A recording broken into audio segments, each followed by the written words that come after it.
In Canarbacanan, Binalonan, several trees were not yet cut, although they are already marked for cutting. Because of this, several environmental advocates are still hoping that the project could still be deferred to save the trees.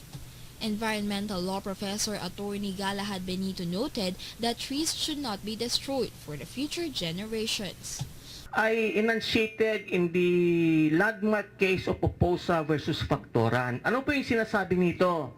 Sinasabi po nito na hindi lang po tayo, it's not only our concern, it's not only the present. Meron pa pong future yan. We have to make things sustainable. We cannot destroy the environment now because we are going to deprive future generations. Sociologist and president of Green Research Gwen Borsena also cited that the preservation of the environment is more important than economic growth. Makikita natin, no, na the recent massacre of the trees in Pangasinan have demonstrated that our Department of Environment and Natural Resources, the DNR, has not learned the lessons of the previous tragedies. Ang inaasahan sana natin, ang direksyon ng development ng kanilang mga desisyon ay lalo na dapat higit na pagprotekta, pagkonserba, pag-rehabilitate ng ating environment at natural resources. Dapat ito ang mas mahalaga kumpara dun sa economic development or economic gains na short term lang. Borsena further noted that sustainable development can only be achieved through the preservation of the environment. Pipiliin natin ang daan ng pag-unlad na hindi isasakripisyo ang kalikasan at kinabukasan at ang kalusugan ng mga tao. Yun ang tunay na sustainable development. The devastation of Super Typhoon Yolanda have sparked fears among the people. Welcome back to due to the Philippines damage Uncut. I'm it Buddy caused Cunanan. to- Tonight's topic is saving Pangasinan's trees. And joining us still is Patria Gwen Borsena, sociologist, environmental sociologist and president of Green Research. Welcome back, Gwen, to our second segment. Thank you. Very nice what you said in the opening video for the second segment. And I saw Attorney Pe Benito there and Yeah. very emotional, Empathic very din, ano? passionate about this. And, you know, I think it's about time we all got mad. Yeah, actually, Attorney Gala, that's his nickname, no, is Yeah. part of Green Research. Okay. He's also an environment professor, law professor in FEU. Actually, he was the first one who texted me a few days after Christmas kasi he's Ilocano. So Oh, he wow. and his family were going up Di to nakita nila. Ilocos. Actually, siguro he was focused on driving. It was his child and his wife who said, who he said are not environments, who cued him and said, oh, what happened? Oh, and then he realized, yes. Same thing happened Oh. here. I told you, Mr. Chen, Philip Chen yeah. owns the station. We met in Baguio for Christmas, Oo. and you know we were with some friends from Baguio, mga Panggalatok, Ilocanos, you know, things like that. And he was so mad. He said, "Why is this happening?" And that's a question I want to ask you. You know, in all these areas, and this tree cutting thing has happened in Pampanga, in Pangasinan, and La Union, right? I mean, yes, right? Pangasinan, part of La Union, Pangasinan, Pampanga, and Tarlac, basically. What are all these communities doing there? Aren't they mad as well? I mean, I'm sure people can see it happening. How come people haven't come up in arms and protested, gone to the streets? What's going on, Gwen? Oh, ito yung sa tingin kong pakahula ko or theories ko kung bakit nagkaganon. Hindi nagkaroon ng malawakang konsultasyon. Yo, isa ba sa barangay level at sa community level. Yes. Siguro DNR would say na we already consulted the people. When they say the people, we have permits from the local government unit. Yeah. But the question is that we need to investigate. No, pero Gwen, okay, yung tanong ko, di ba, okay, let's not talk about DNR, they had consultations, etc., etc. They said they did that, okay, fine, let's give them the benefit of the doubt. But listen, even people living there, the communities, they see these trees being cut. These trees are almost like their relatives. I mean, they grew up with these trees. How come there was no massive Nagulat protest? I think hindi. Diba? Hindi. Yung ibang nakausap namin, nagulat na lang sila na biglang nandiyan na yung chainsaw, nandiyan. Parang medyo may yung iba, palagay ko. Siyempre, Na-intimidate matatanda din. na eh. Palagi yung isang matanda kinausap na, paano pa ako makakatakbo? Nandun na yung ganun. Parang nagulat. Hindi, palagay ko yun nga yun. Dahil sa, hindi nila alam, di sila nakonsulta, tapos nagulat na lang sila, tapos may pagka-feeling, ano ba tawag ko? Unempowered. Disempowered, helpless Yes. na, ay, project yan ng national government. Ay, nag-approve na siguro yung Kasi mga alam mo, mayor Gwen, namin. kung sa ganun. ibang bayan to, sa ibang bansa, alam mo sa Europa, kaya sa Japan, ganyan. Yung mga tao talagang i-chain nila sarili nila sa mga puno, itatali nila sa yung mga sarili sa puno para lang hindi maputol yung mga puno. Actually, that was also the campaign in Pampanga was very successful. Dahil nga sa very active sila, pati estudyante, pinapaint ang mga puno, Anong mga ginawa sa madre. Pampanga? Sige, Yun, what una, happened? parang nag-organize sila. Gumawa Okay. sila ng coalition, Save the Trees Coalition. Sa Pampanga? Ang head noon sila, Cecil Umol. Okay. Tapos merong mga taong tumulong sa kanila. Meron silang legal counsel na who did it pro bono after the case. Nag-file sila ng case, si Attorney Francisco Iscoyabot. Now, then after that experience nga, he formed his own group, PILAC, Public Interest Law of Angeles City, PILAC. So, yun. So, Tapos na-stop sa lumaban Pampanga. sila. Kinasuhan nila. Alam mo kung sinong kinasuhan nila? Executive Sino pa? Secretary Ochoa. Okay. Kasama sa kaso, Secretary Pahe, Secretary Singson of DPWH, at yung mga DENR local officials.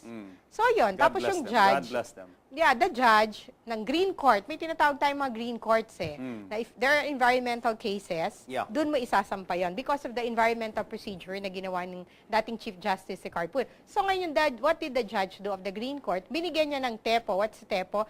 Temporary Environmental Protection Order. Parang TRO, parang sa But for ordinary the environment. case. Yeah, so Very parang nice. okay. I didn't even know Parang- such existed. Yeah, siguro next time we Didn't know. discuss, if we get our lawyers Yes, on this, yes. So at least to we discuss empower the- citizens. Yeah, What can you do? Parang ang topic Diba? natin, environmental Ang ganda. law and the environmental Ang ganda. procedure. It's Maybe about time. It's if about time. we can invite the former Chief Justice, it would be also Definitely. good. No, it's about Ganun time na. that we learned about things like this. Yeah. So ngayon, dahil itong judge na to, I just forgot his name. So binigay niya ng TEPO. And then sabi niya, pagka-TEPO, de halt.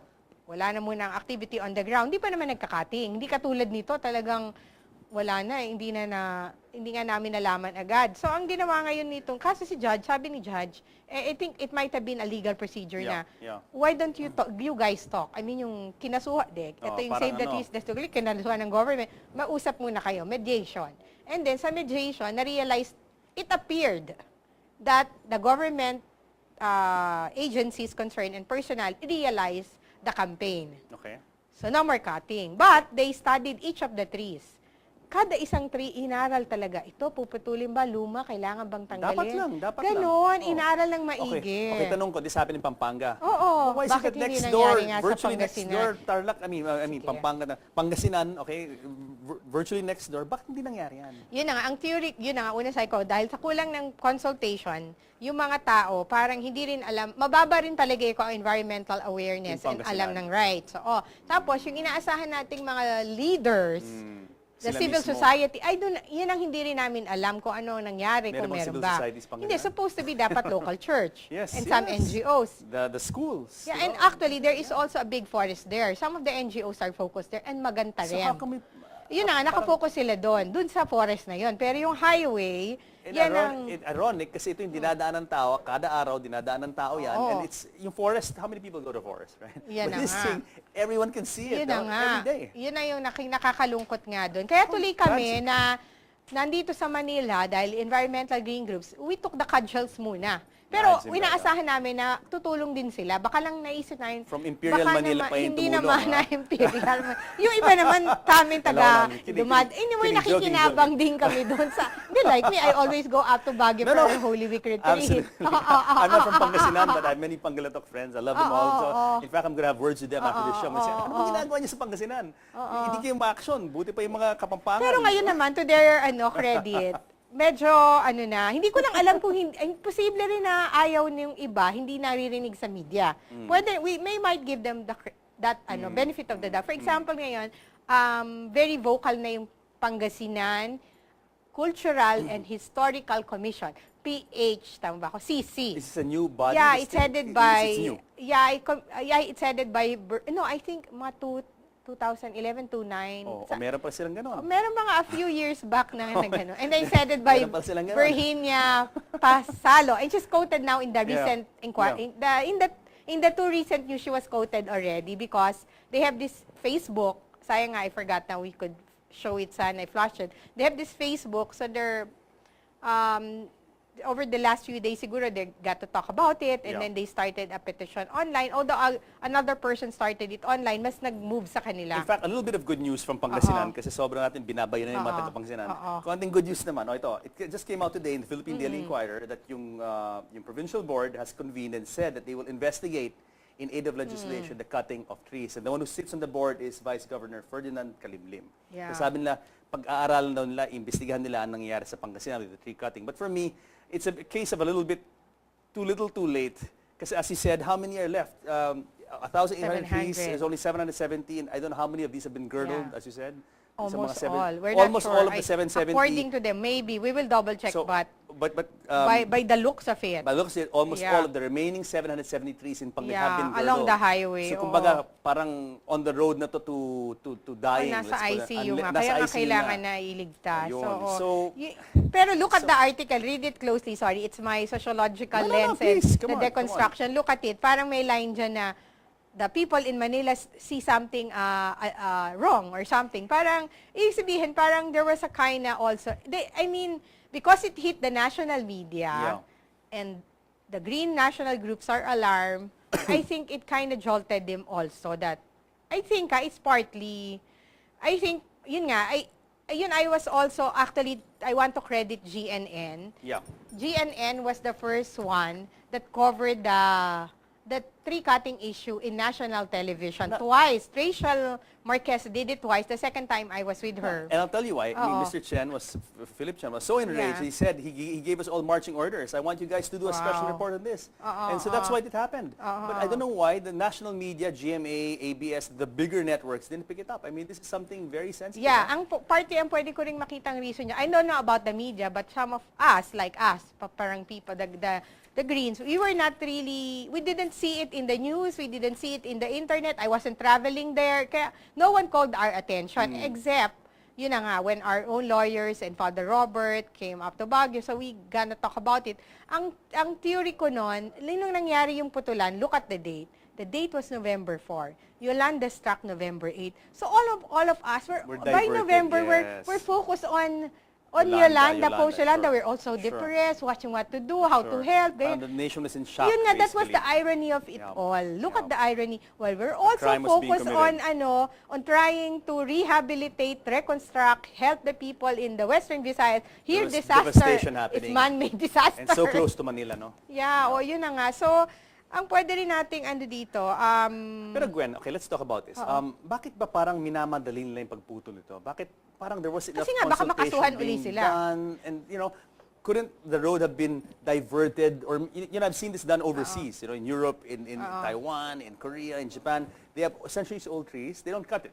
They build the road around the trees, or they make the trees part of the feature of the road. I mean, there's ways of doing it, no? Bakit kailangan putulin? Yan yung gusto namin malaman. Ayun Sa na nga. mga consultation ninyo, ano yung sinabi ng mga opisyal? Bakit kailangan iputol pa?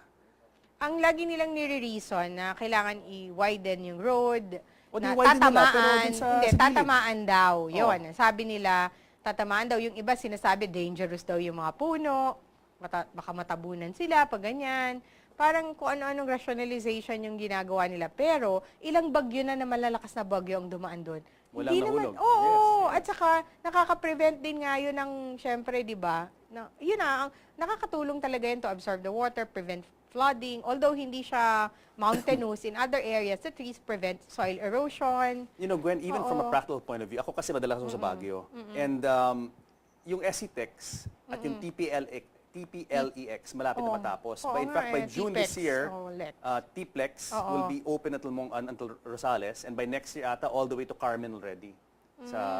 Just before you go up to Baguio. So, for the life of me, you have this new highway. I couldn't understand why, ba't pa kailangan i-widen yung road? Meron namang bagong highway dito where Yun na most of the nga traffic eh. will be passing through. Baka ang sinasabi nila, dahil daw marami nang dadaan dito, kailangan na i-widen na rin itong mga roads na to. Pero yun nga ang dapat nilang ma-realize, tabi siya ng residential, tabi ng agriculture, tabi ng eskwelahan. Delikado yung mga bata, tapos makikita mo nakalagay doon, slow down, school zone. Tapos gagawin nilang 4 lanes. Yun nga yung nakakatawa. I couldn't understand why they had to do that. Anyway, let's talk about what can be done. Okay, you said, obviously the 1,059 trees have been cut, wala na. That's kaput, they're finished, they're dead. Now, the 770 remaining trees, what can be done? We save need these? to save- Damage control na tayo ngayon. Oo. Ang tulad ng pinakita namin na nila Father Robert and nila Doc Roger, yung team namin, may paraan pa para iligtas sa mga puno through tree surgery or silviculture. Kailangan na mapag-meet natin yung bark ng dalawa. Pag tumubo uli yung bark na yun na buo, ayun, mabubuhay ang puno. So, kailangan talaga emergency na kailangan nating i-treat Okay. yun. Pero at the moment, is there a standing order ready to these people to stop Ah, cutting? yeah. Dahil May nag-lapse status quo muna. na? Yeah, Oh, okay. Nag-lapse ang permit. In a way, sinabi muna ng DNR region, tigil muna at aaralin muna natin. Based on the reports of DPWH, the contractor, and DNR, they will study. Okay. And then, nag-a-appeal ngayon si DPWH for an extension of the permit. Siyempre, ito na kami. May letter na agad tama. kami.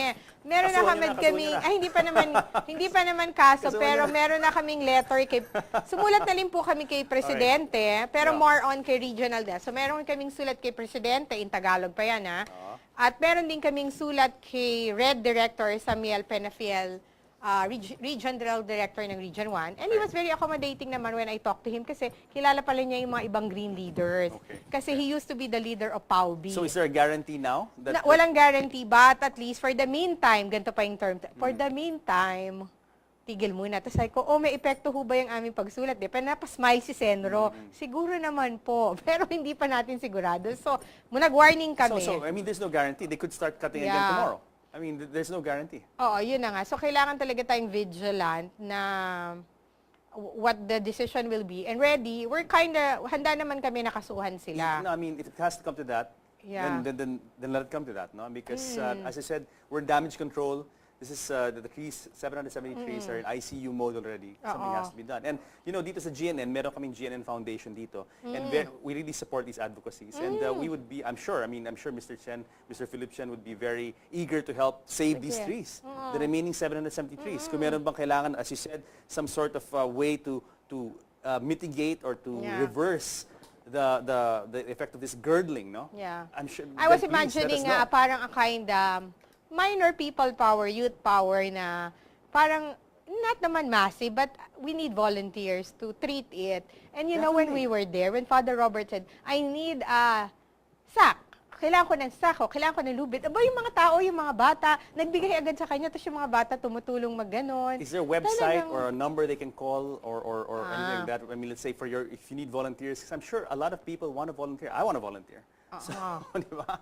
I mean, if people find out about this, alam mo, marami dyan Oo nga, mga hindi- fired up youth, idealistic na gustong tumulong na. Oo di nga, ba? hindi pa namin na-set up yung especially for this campaign alone. Dapat gawin nyo na Pero kaagad. meron kaming, merong Facebook, yung Green Convergence, saka yung Yeah. Sigip Gubat. Baka pwede. And a number- And through Miriam yes. siguro, baka pwede kung Dr. Galang kasi teaches in Miriam, Miriam, Quezon City. So that's another parang way also to connect with us. So Facebook. Would be the Facebook, best Sigip way. Gubat and Green Convergence and Okay, Gwen, we're actually 1 minute to close the show. I want you to say something to the audience and tell people where they can reach you, reach your group for volunteer, for to support, to help, whatever. Please. Okay. Floor is yours.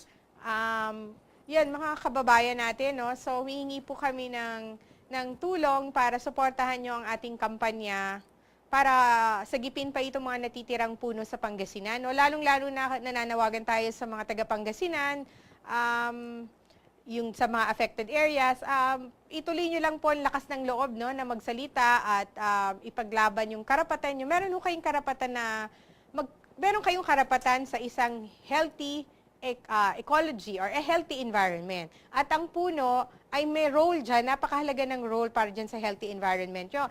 Na papalinis niya clean air, clean water, adequate water supply, yan ang kahalagahan niya. Ngayon, ang mga nandun, nararamdaman nila yung init. So, alam mo, palagay ko pag nag-survey doon, mga LGU kayo, pagtanungin niyo yung mga tao, masama ang loob na nila at nalulungkot sila na nawala ang puno. Kaya for the LGU, sana magbagong rin kayo. Kung ano man ang naging desisyon nyo ngayon, na ngayon nakita nyo na galit ang mga tao, pati sa national, concern kami, sana magbago kayo at try to be a green LGU.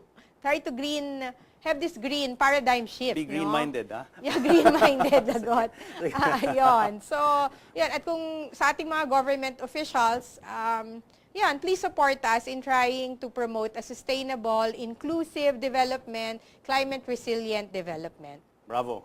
Thank you very much, Uy, Gwen, for coming to the show. maraming And salamat. mabuhay po kayo, mabuhay po ang green research and green convergence. Oo. You are warriors out there, but we're here ready to help you. Yeah, we're And, happy that oo. GNN is green. We're green-minded here. Lahat kami green-minded dito. So, guys, I hope you enjoyed the show today, and please, I hope you remembered the contact details that Gwen was able to say earlier about their Facebook page and contacting their officials in Miriam College, all that. And please, let's all work together and save the remaining 770 trees in Pangasinan. So, guys, join us again next year in the show where we talk about what matters to you, because you guys matter the most. I'll see you next week.